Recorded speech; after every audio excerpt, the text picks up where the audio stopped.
18, vemos cómo hay un gran contraste, ¿verdad?, con el versículo 17, que ya estudiamos en el otro tema con anterioridad, ya que el versículo 17 vemos cómo está la doctrina de la justificación por la fe en Jesucristo. O sea, todo lo contrario al versículo 18. Aquí en este versículo 18, vamos hermanos, nos percatamos de ¿qué? De la ira de Dios.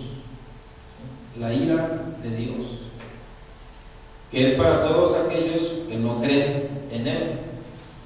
Y aquí se emplea, ¿verdad?, la palabra griega por revelar, ahí en el versículo 18, es apocalupto, que significa quitar la cubierta o descubrir.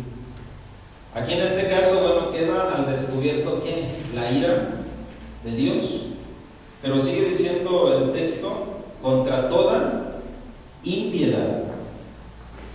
Esto quiere decir contra toda maldad, toda perversidad e impiedad del hombre. Esto es lo que significa la palabra griega, ¿verdad?, que aquí se emplea, que es asedeia. Y esto abarca toda la actividad del hombre que impide la penetración de la gracia divina y de la verdad en el interior de él mismo. Él mismo provoca eso. Hoy en la actualidad nos damos cuenta cómo el hombre echa por tierra la gracia de nuestro Señor Jesucristo. Por ello es de que aquí en este versículo, bueno, se revela la ira de Dios por el pecado y hacia el pecado. Y esto se da de una manera perpendicular, ¿verdad? Desde el cielo, dice, ejecuta el juicio de Dios desde el cielo hacia el impío. Así que el hombre delante de Dios queda inexcusable, no tiene excusa alguna. Esto lo vemos en el libro de los Hechos, capítulo 14, versículos 16 y 17. Voy a dar lectura en la versión Dios habla hoy. Dice la palabra del Señor así: aunque en otros tiempos Dios permitió que cada cual, fíjense bien, siguiera su propio camino, nunca dejó de demostrar por medio del bien que hacía quién era Él, o sea, nuestro Dios, pues Él es quien les manda a ustedes la lluvia y las buenas cosechas, y quien les da lo suficiente para que coman y estén contentos. Eso es lo que hace nuestro Dios. Pero dice que Dios permitió que cada cual siguiera su propio camino. Nuestro Dios, amados hermanos, ha dejado pruebas de su existencia. Todas las evidencias de que Él existe, ¿verdad? Él es real, Él es verdadero. Bendito sea el nombre de nuestro Dios. Es también lo que condena al hombre que no cree en Él. Él dice, pues no hay Dios, a pesar de que Él ve, ¿verdad?, la creación, que hay un diseñador perfecto, Él rehúsa en aceptarlo. Sabemos de antemano, amados hermanos, que nuestro Dios es espíritu infinito, por esencia, invisible. Esto nos lo muestra la Biblia en el libro de Juan, capítulo 4, versículo 24. Es un texto muy conocido por nosotros, ¿verdad? En la Biblia, versión Dios habla hoy, una versión dice: Dios es espíritu, y los que le adoran deben hacerlo de un modo verdadero, conforme al espíritu de Dios. Alabado sea el Señor. Seguimos leyendo en el versículo 20 de Romanos. Ahí no cierre su Biblia, ahí en Romanos estamos estudiando los versículos.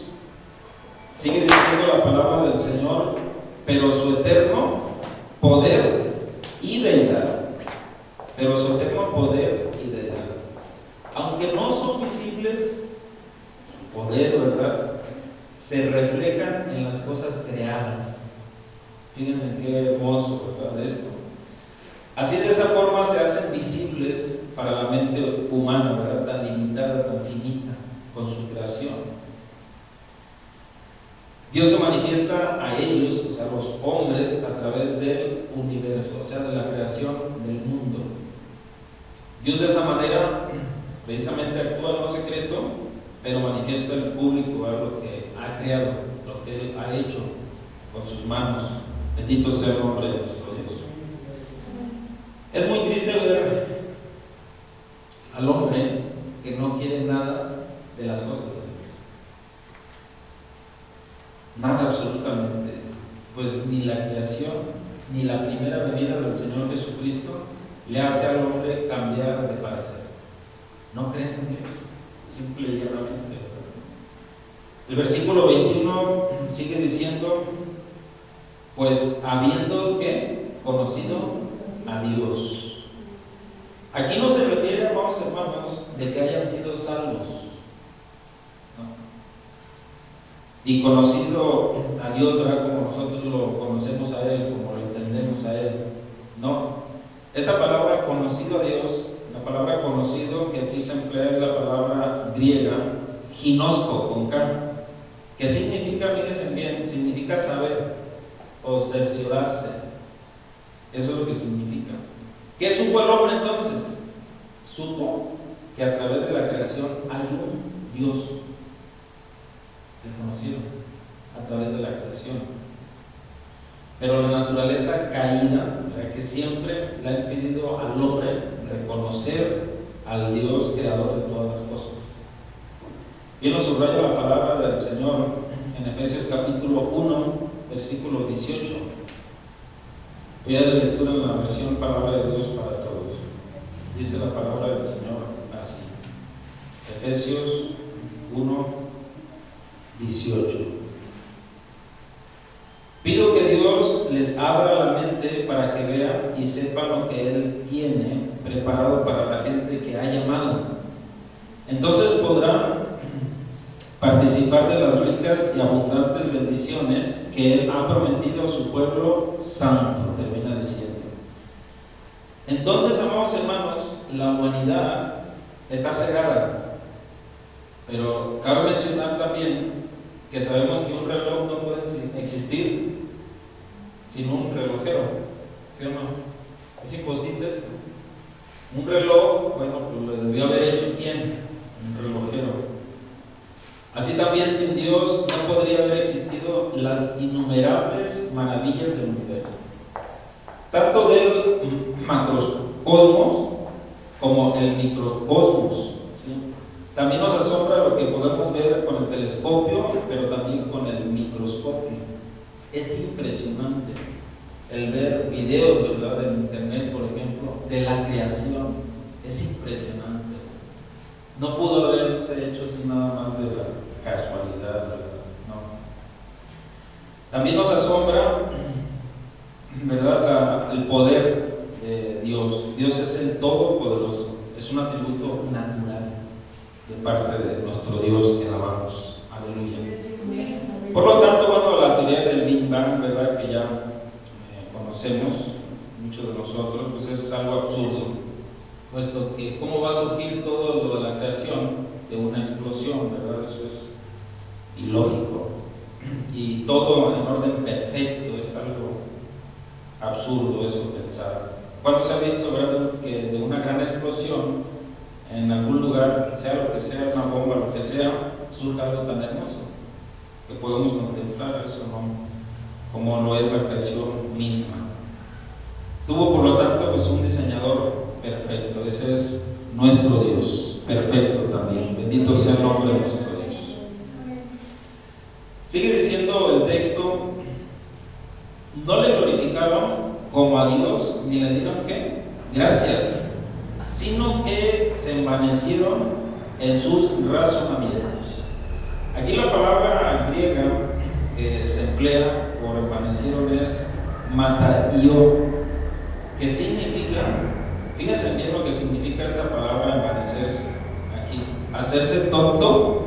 Esto es moralmente, o sea, el hombre se hace tonto, ¿sí?, moralmente hablando, perverso y específicamente idólatra.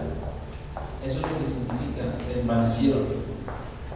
Entonces vemos cómo el hombre, en lugar de darle gloria al Creador, fíjense, adora a la misma creación, ¿sí? Se levantan sus ídolos y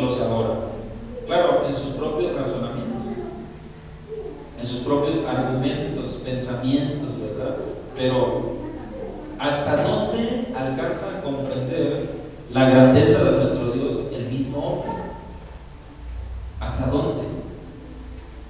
Por eso es que en la misma locura del hombre uno saca cada teoría, ¿verdad?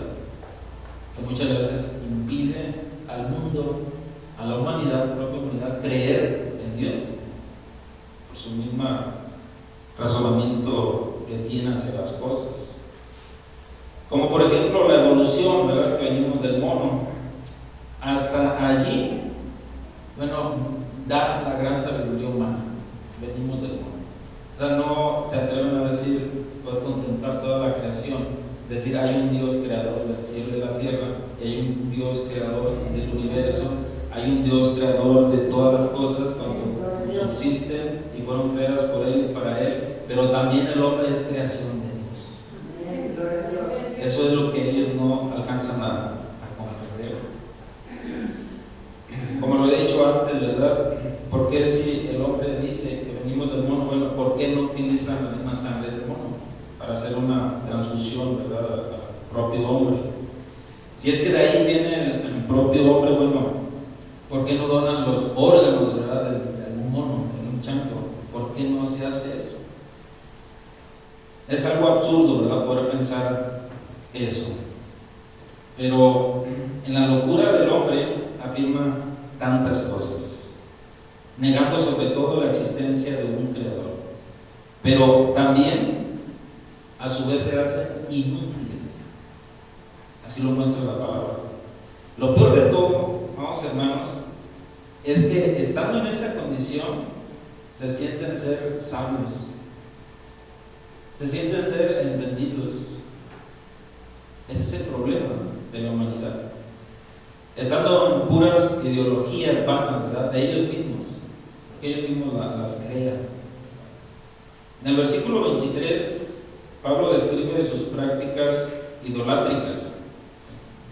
Dice así la palabra del Señor: y cambiaron la gloria del Dios incorruptible en semejanza de imagen de hombre corruptible, de aves, de cuadrúpedos y de reptiles.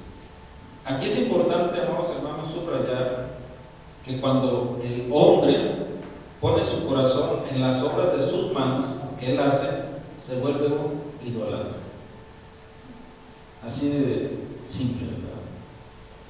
Pregunta: ¿cuántas imágenes adora el hombre y le rinde culto hoy en la actualidad?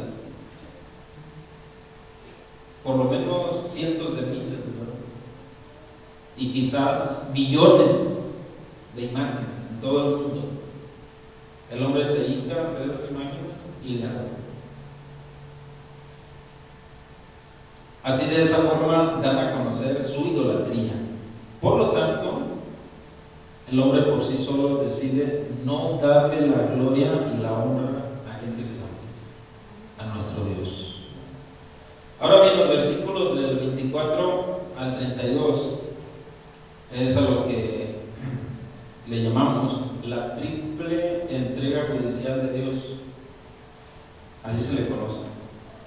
Dice la palabra del Señor así: por lo cual también Dios los entregó a la inmundicia en las que, dice, concupiscencias de sus corazones. Aquí la palabra entregar, ¿sí?, los entregó a la inmundicia, viene del griego paradidomi, y se debe de entender aquí como encarcelar o estar preso. Eso es entregar, ¿verdad? Aquí en este texto los entregó, los encarceló, ¿verdad? Están encarcelados o presos en su pecado, en su maldad. En este caso específicamente, Dios los dejó a la merced. Así se interpreta el texto, ¿verdad? Presos, o sea, en sus malvados deseos, o sea, en la concupiscencia de ellos mismos, porque recordemos que Dios siempre respetará ¿qué? La decisión del hombre. Él la respeta, ¿verdad? Cabe mencionar que la voluntad de Dios es el arrepentimiento del pecador, pues Él aborrece el pecado, pero ama al pecador. Aleluya. Pero también otra de las cosas es de que Él no obliga a nadie. Es algo voluntario, ¿verdad? Dispuestos a obedecer sus mandatos. Así que es como el paciente, ¿verdad? Que no se somete a lo que el médico le prescribe. Entonces ahí la pregunta es: ¿quién es el culpable de no sanar? O hasta de provocar su propia muerte. Definitivamente el paciente es el culpable. El que necesita la sanidad para no morir es el culpable. Así igual el hombre, hermanos, decide salvar su alma en Jesucristo o morir por una eternidad, ¿verdad? Condenado en el infierno.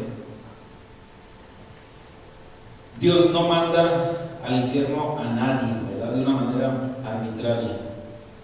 El hombre por sí solo decide a dónde pasar su eternidad, en el cielo o en el infierno. Pero el hombre decide. Vemos cómo el hombre vive entonces encadenado al pecado, preso de la maldad, pero así lo decide él. Vamos a ver qué nos muestra la palabra del Señor en Jeremías capítulo 17, versículo 9.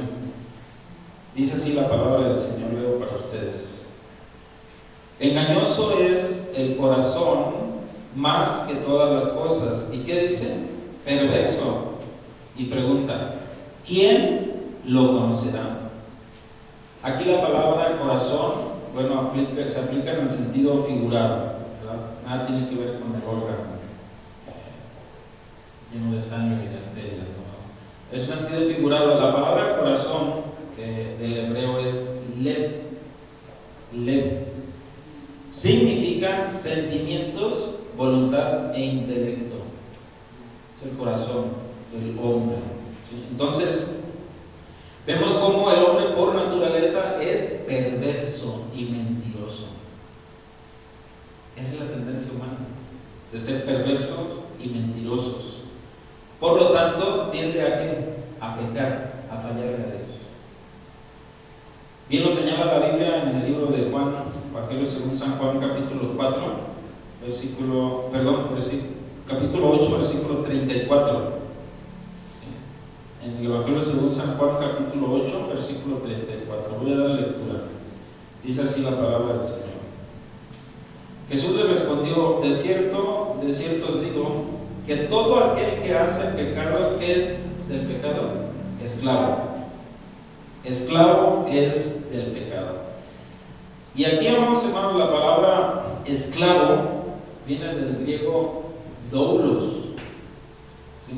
Que significa, fíjense bien, significa estar sujetos. El hombre por naturaleza está sujeto a la ley del pecado. Así vive el hombre sin Dios en su vida, esclavo, sujeto al pecado y al vicio, ¿verdad? Sin poder salir de él. Y muchas de veces ellos mismos, a nosotros declarar la verdad que hay libertad en Jesucristo, ellos mismos dicen: no puedo, ¿verdad? Se sienten esclavos. No puedo dejar este vicio, no puedo dejar este estilo de vida que llevo, no lo puedo dejar, pero es por la misma esclavitud en la cual se encuentra la persona, el joven, la señorita.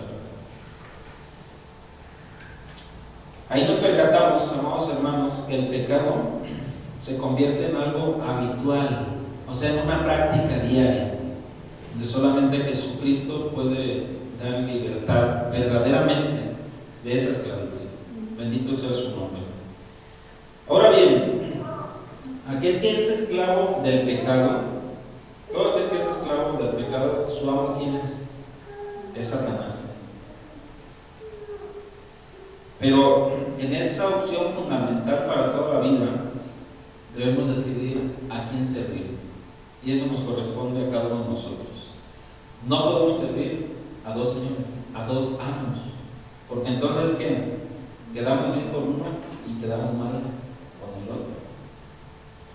Pero, amados hermanos, nosotros debemos de tener la firme convicción a quién vamos a servir.